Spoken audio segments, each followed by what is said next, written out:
মালদা থেকে বড় খবর। গরু পাচারের উদ্দেশ্যে ভারতে প্রবেশ করে গ্রেপ্তার হলো এক বাংলাদেশি নাগরিক।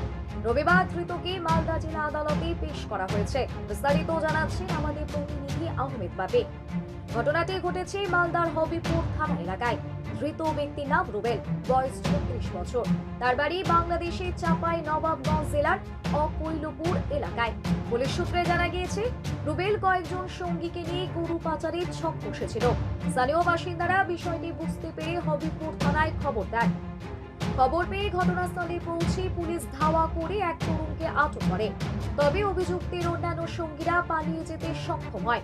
প্রাথমিক জেলায় ধৃত স্বীকার করেছে যে অবৈধভাবে সীমান্ত পেরিয়ে ভারতে প্রবেশ করে গরু পাচারের উদ্দেশ্যে এসেছিল। রবিবার ধৃতকে মালদা জেলা আদালতে পেশ করা হয়েছে। পুরো ঘটনার তদন্ত শুরু করেছে পুলিশ। সীমান্ত এলাকায় গরু পাচার রুখতে নজরদারি আরো বাড়ানোর দাবি উঠেছে। মালদা থেকে আহমেদ বাপি, এই মুহূর্তে এতটুকুই। তুমি যাবে একদিন কোশ্চেন করো, একদিন ধরো। কোন বোর্ডে দিয়েছিল? কোন বোর্ডে দিয়ে? হ্যাঁ, কিসের ব্যবসার জন্য?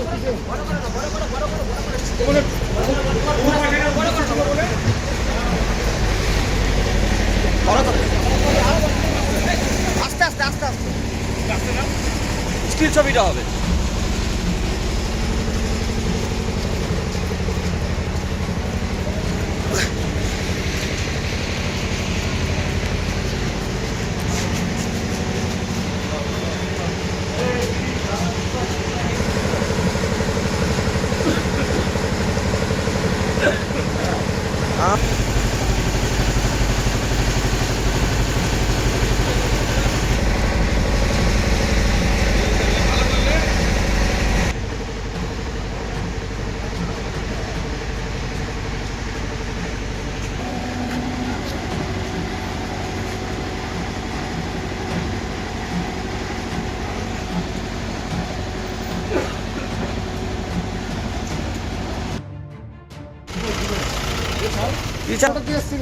তুমি যাবে একদিন কোশ্চেন করো, একদিন ধরো।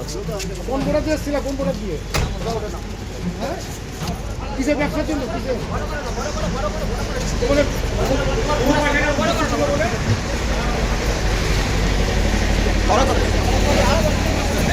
আস্তে আস্তে আস্তে আস্তে স্টিল ছবিটা হবে।